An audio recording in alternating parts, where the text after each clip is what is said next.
கர்த்தருடைய பரிசுத்த நாமத்துக்கு மகிமை வெளிச்சத்தின் பாதைக்கு உங்கள் அன்புடன் அழைக்கிற நாளில் கூட டிசம்பர் 31 வருஷ கடைசியில் நீங்கள் பார்த்தீங்கன்னு சொன்னால் பல சபைகளில் இரவு வேளைகளில் ஆராதனை கூட்டம் நடத்துவார்கள், வாக்குத்தத்தம் கூட்டம் நடத்துவார்கள், உடன்படிக்கையின் கூட்டம் நடத்துவார்கள், அற்புதம் சுகம் கூட்டம், இப்படி பல டைட்டில் வச்சு அன்றைக்கு நடத்துவாங்க.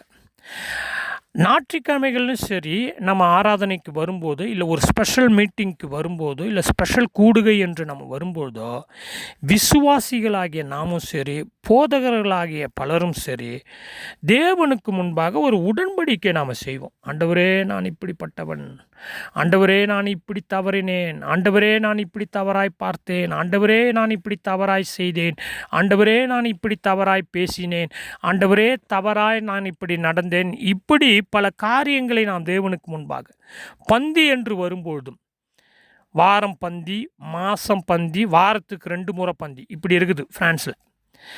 அப்போ இப்படி பந்தி என்று வரும்போது கூட நம்மை நாமே சோதித்து பார்த்து தேவனுக்கு முன்பாக ஒரு உடன்படிக்கை செய்வோம். ஆனால் இப்படி உடன்படிக்கை செய்கிற நாம் இங்கெங்கெல்லாம் தவறுன்னு சொல்லி ஒரு லிஸ்ட்டை போட்டுட்டு பாவ மன்னிப்பை கேட்டுட்டு, ஆனால் அதற்கு பிறகு அந்த லிஸ்ட்டு போட்ட அந்த பாவத்திலிருந்து நாம் விடுதலை ஆனோமா என்று பார்த்தால் ஒரு பெரிய கேள்விக்குறித்தான். இதை யோசியாவினுடைய சீர்திருத்த கால பகுதியில் நீங்கள் வாசித்து பார்த்தீங்கன்னா புரியும். நியாயப்பிரமாணம் அங்கு பகிங்கரமாக வாசிக்கப்படுகிறது, மக்களுக்கு முன்பாக வாசிக்கப்படுகிறது. அப்போ நியாயப்பிரமாண புஸ்தகம் மக்களுக்கு முன்பாக ஏன் வாசிக்கப்படுகிறது என்றால், தேவ வார்த்தை எனக்கு எப்படியாக வருகிறது, தேவன் என்னை எப்படியாக நடக்க சொன்னார், தேவனுடைய வார்த்தையை நான் எப்படி கவனிக்க வேண்டும், எப்படி கீழ்ப்படிய வேண்டும் என்பதற்காக அந்த வாக்கு, தேவனுடைய வாக்கு மக்களுக்கு முன்பாக வாசிக்கப்படுகிறது.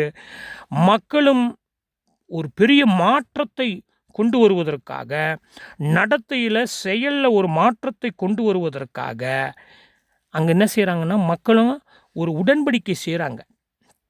ஆனால் ஒரு பரிதாபமான நிலை என்னன்னு சொன்னால், வெளிப்பிரகாரமாக அவர்கள் கீழ்ப்படிவோம் என்று வாயளவில் அங்கு வாக்கு பண்ணியிருக்கிறார்கள். ஆனால் காலப்போக்கில் பார்த்தீங்கன்னு சொன்னால், அவர்கள் வாக்கு கொடுத்ததை விட பிரியமானவர்களே, அவர்கள் செயலில் மாறாக நடந்தார்கள், தேவனுக்கு கீழ்ப்படியவில்லை என்று பார்க்கிறோம். அப்போ வாயளவில் நாம் செய்கின்ற அந்த அறிக்கை, வாயளவில் ஞாயிற்றுக்கிழமை ஆராதனையில் பந்திக்கு வரும்போது, டிசம்பர் 31 வரும்போது, மாத தொடக்கம் வரும்பொழுது, பல ஸ்பெஷல் மீட்டிங் வரும்பொழுது, இப்படிலாம் நாம் வரும்பொழுது நாம் செய்கின்ற அந்த வாயறிக்கையை விட அதிகமாக தேவனுக்கு ஒன்று தேவைப்படுகிறது என்பதை எரேமியா புதிய உடன்படிக்கையினுடைய சத்தியத்தினுடைய அந்த பார்வையிலும் கூட அவர் கடவுளுடைய நோக்கத்தை தெளிவாக அங்கு அப்பயே எழுதி வைக்கிறார். இதைத்தான் புதிய உடன்படிக்கையினுடைய சத்தியமும் கூட பேசுகிறது.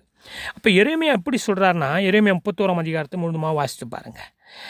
நான் என் நியாயப்பிரமாணத்தை, நன்றாக கவனிங்க, நான் என் நியாயப்பிரமாணத்தை அவர்கள் உள்ளத்தில் வைத்து அதை அவர்கள் இருதயத்தில் எழுதுவேன். அப்படின்னா என்ன அர்த்தம்? அப்போ ஒரு நியாயப்பிரமாண புஸ்தகம் எடுத்து கண்டுபிடிக்கப்பட்டு மக்களுக்கு முன்பால் வாசிக்கப்படுகின்ற அந்த புத்தகம், ஒரு இடத்தில் இருக்கின்ற ஒரு புத்தகம், ஒரு மேஜை மீது இருக்கின்ற ஒரு புத்தகம், ஒரு ஆலயத்தில் இருக்கின்ற ஒரு புத்தகம், தேவனுடைய வார்த்தை, நியாயப்பிரமாணம். கடவுள் அன்றே என்ன சொல்கிறாருன்னா, அது உள்ளத்தில், ஒவ்வொரு மனிதனுடைய உள்ளத்தில் எழுதணும் அப்படின்னு விருப்பப்பட்டார். இதைத்தான் இயேசு கிறிஸ்துவும் பிற்காலங்களில் வலியுறுத்துகிறார், அப்போஸ்தலரும் வலியுறுத்துகிறாங்க. தேவனுடைய வார்த்தை, தேவனுடைய சத்தியம் நம்முடைய உள்ளத்தில் எழுதப்பட வேண்டும் என்று. அப்போ நீங்கள் நானும் ஒன்றை புரிஞ்சு கொள்ள வேண்டும். அப்போ கடவுளை இது நிமித்தமாக நாம் தேடும் பொழுது, கடவுளை நாம் அறிகின்ற ஒரு காரியம் எதுவென்றால், தேவனுடைய வார்த்தை, தேவனுடைய சத்தியம், தேவனுடைய நீதி, தேவனுடைய இரக்கம், தேவனுடைய அன்பு, தேவனுடைய அந்த கீழ்ப்படிதலை போதிக்கின்ற தேவனுடைய அந்த வார்த்தை நம்முடைய வாழ்க்கைக்கு அது அவசியமாக இருக்கிறது. ஏனென்றால் தேவனுடைய வார்த்தை தான் நம்முடைய குணாதிசயத்தை மாற்றக்கூடியது. அப்போ எரேமியா இதைத்தான் சொல்கிறாரு, சிறியோர் முதல் பெரியோர் வரையும் தேவனை அறிந்து கொள்ளணும், தேவனை அறிந்து கொள்ளுங்கிற அறிவை பெற்றுக்கொள்ளணும், இருதயத்தில் அந்த வார்த்தை எழுதப்படணுன்றாரு. அப்போ இதுலேருந்து அவர் என்ன சொல்ல வராருன்னா, அன்றைய காலத்திலே பாருங்களேன் என்ன சொல்ல வராருன்னா, கர்த்தரை அறிகின்ற அறிவு ஒரு பொதுவான ஒரு ஆலயத்திற்குள்ளேயோ ஒரு இடத்திற்குள்ளேயோ இருக்க வேண்டிய அவசியம் இல்லை. அந்த தேவனை அறிகின்ற அந்த அறிவு சத்தியமாகப்பட்டது ஒரு இடத்துலையோ இல்லை ஒருவருடைய கையிலையோ இல்லை ஒருவருடைய ஸ்தாபனத்திலேயோ இல்லை ஒருவருடைய சபையிலேயோ இருக்க வேண்டிய அவசியம் இல்லை. அது ஒரு தேசியமயமாக மட்டும் இருக்க வேண்டிய அவசியம் இல்லை, ஒரு நாட்டுக்கு மட்டும் இருக்க வேண்டிய அவசியம் இல்லை. அப்படி என்ற கோணத்தில் கடவுளை ஒரு மனிதன் இந்த உலகத்தில் எந்த கண்டத்தில், எந்த தேசத்தில், எந்த மூலையில், எந்த காட்டில், எந்த தெருவில், எந்த கிராமத்தில், எந்த ஊரில், எந்த மாவட்டத்தில் இருந்தாலும் கடவுளை அறிகின்ற அறிவு ஒரு தனி நபருக்கு உரியதாக வர வேண்டும், மாற்றப்பட வேண்டும் என்று பழைய ஏற்பாட்டிலேயே எரேமியா புதிய ஏற்பாட்டினுடைய புதிய உடன்படிக்கையின் சத்தியத்தை தெளிவுபடுத்துகிறாருன்னா, ஆனால் 1500, 300, 400, 600கள்லாம் பைபிள் கையிலே மனுஷங்கிட்ட இல்லை. ஒரு பாதுகாக்கப்பட்டது, ஒரு தனி ஒரு சொத்தாக ஒரு மனுஷங்கிட்ட பாதுகாக்கப்பட்டது, ஒரு மதத்துக்கிட்ட பாதுகாக்கப்பட்டது, ஒரு மத தலைவர்கிட்ட பாதுகாக்கப்பட்டது. ஆனால் கடவுளை பல நூற்றாண்டுகளுக்கு முன்பாகவே, இயேசு கிறிஸ்து பிறப்பதற்கு முன்பாகவே தீர்க்க தரிசனமாக கடவுளுடைய வார்த்தை ஒவ்வொரு மனிதனுக்கும் போய் சேரணும், ஒவ்வொரு மனிதனுடைய இருதயத்திலும் போய் சேரணும், ஒவ்வொரு மனிதனுடைய இருதயத்திலும் எழுதப்படணும் என்று கடவுள் அன்றே தீர்மானித்தார்.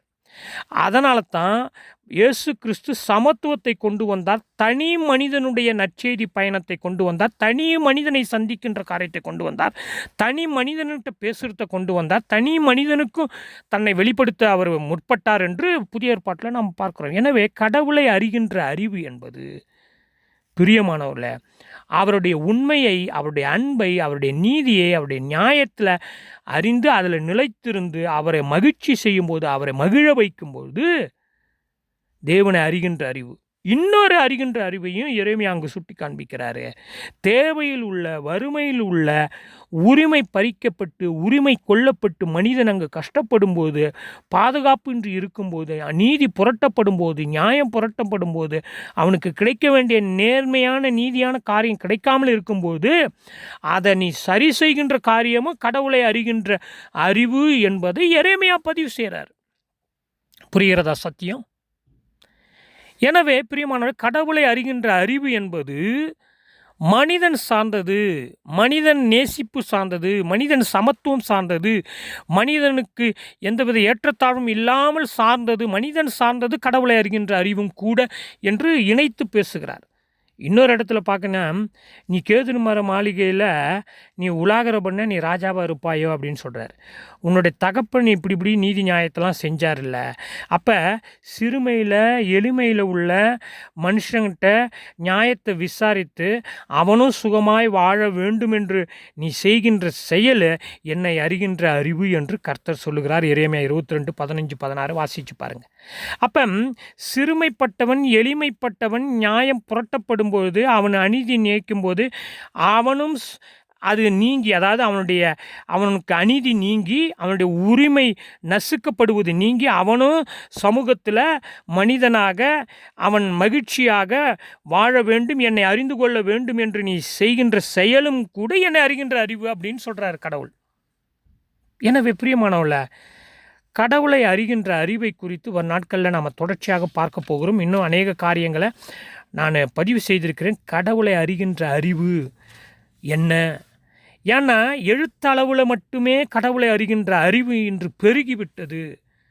உலகத்தில் பல அறிவு பெருகிவிட்டது, அதில் கடவுளை அறிகின்ற அறிவும் பெருகிவிட்டது. ஆனால் கடவுளை உண்மையாக அறிய வேண்டிய அறிவு நம்மிடம் இருக்கிறதா என்றால், வேதத்தின்படி அந்த அறிகின்ற அறிவு நம்மிடம் இருக்கிறதா என்றால் இல்லை. அந்த அறிவைத்தான் எரேமியா இவ்வளோ அழகாக இங்கு படம் பிடிக்கும். அப்போ இன்றைக்கு பைபிள் ஒரு தனி மனிதனுடைய சொத்து அல்ல, ஒரு சபை நிறுவனத்தினுடைய சொத்து அல்ல, ஒரு சபை பாஸ்டர் பிரிவினுடைய சொத்து அல்ல, ஒரு சபை பாஸ்டர் கொள்கை கோட்பாடுடைய சொத்தும் அல்ல. எந்த ஒரு எத்தனோ 1000 பிரிவுகள் இன்றைக்கு சபை பிரிவுகளுக்கு அவர்களுடைய சொத்து அல்ல பைபிள். இந்த பைபிளை கடவுள் ஒவ்வொரு மனிதனிடம் படித்தவன் படிக்காதவன், ஏழை பணக்காரன், அரசியல்வாதி, ஆன்மீகவாதி, தொழிலதிபங்க, யாராக இருந்தாலும் சரி, எல்லோரும் பாவம் செய்து கெட்டு போனவர்கள். இந்த கெட்டு போனவர்கள் மாறி மனம் திரும்பி தேவனை விசுவாசித்து அவரை பின்பற்ற அழைப்பதற்கு தேவன் ஒவ்வொரு மனிதனுடைய இருதயத்திலும் இந்த வார்த்தையை எழுத பிரயாசப்படுகிறார், முற்படுகிறார். அதைத்தான் புதிய ஏற்பாட்டு சத்தியமோ பழைய ஏற்பாட்டு சத்தியமோ தீர்க்கதரிசிகளும் அப்போஸ்தலரும் நமக்கு வலியுறுத்தினார்கள். எனவே இன்றைக்கு ஒரு கேள்வி, உன்னுடைய இருதயத்தில் என்ற இருதயத்தில் இந்த பைபிள் இருக்கிறதா? இந்த பைபிள் எழுதப்பட்டுக்குதா? இந்த பைபிள் உன்னுடைய இருதயத்தில் என்ற இருதயத்தில் இருக்கு. பைபிள் இருக்கிறதுன்னு இயேசு கிறிஸ்து இருக்கிறாரா? இயேசு கிறிஸ்து இருக்கிறாருன்னா இயேசு கிறிஸ்து வாழ்க்கை இருக்கிறதா? இயேசு கிறிஸ்து வாழ்க்கை என்றால் அவர் செய்தது போல நாம் செய்வதற்கு நம்முடைய வாழ்க்கையில் முயற்சி செய்கிறோமா என்பதை சிந்தித்து பார்க்க வேண்டும். எனவே நம் மனசாட்சியை சோதித்து பார்ப்போம். ஆண்டவரை அறிகின்ற அறிவு நம்மிடம் இருக்கிறதா? பைபிள் நம் உள்ளத்தில் இருக்குதா? ஆண்டவருடைய வார்த்தை நம் உள்ளத்தில் எழுதப்பட்டுக்குதா? அப்படி எழுதப்படவில்லை என்றால், ஆண்டவரை அறிகின்ற அறிவு இல்லை என்றால், இப்போ நம்ம பார்த்தோம் பார்த்தீங்களா, இதை கொஞ்சம் சிங் பண்ணி பார்த்து பைபிள் வசனத்தை உள்ளே எழுதுவோம். தேவனுடைய கற்பனையை உள்ளே எழுதுவோம். அவர் என்னென்னலாம் செய்ய சொன்னாரோ அதை உள்ளே எழுதுவோம்.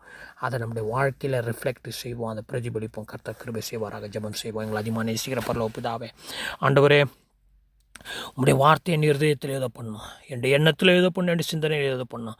அது என்னுடைய வாழ்க்கையின் செயலாக வெளிப்படணும். கிருபை தாருங்க. இயேசு கிறிஸ்துவின் மூலம் தாழ்மையோடு ஜெபங்களும் நல்ல பிதாவே. ஆமென்.